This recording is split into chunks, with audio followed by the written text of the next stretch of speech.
Assalamualaikum jamaat. Бүгін Анакен үйінде сода болады. Бақатада Нияз келіп, талашарымыз. Мынау қозы сатылды бүгін. 20 күндік қозыда $17,000 болды. Бұл өзі имбірдинг. Енесі Лопестің өзі, атасы да Лопестің баласы да. Атасы деген керемет чарбазына Айбекке кеткен. Қалып деген болды.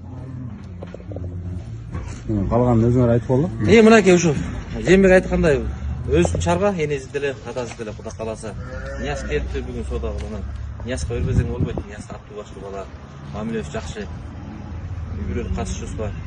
Анда бекен бере тұрғанда шоқ пландары ұсталар бұл бияқта. Бұл сұрағанда бербесең ұятты болды. Құда да олып кетесің, әрі? Береке тап, Нияз. Қош сода болды, данада бір қозы сода болған. Кетпейді сода болды.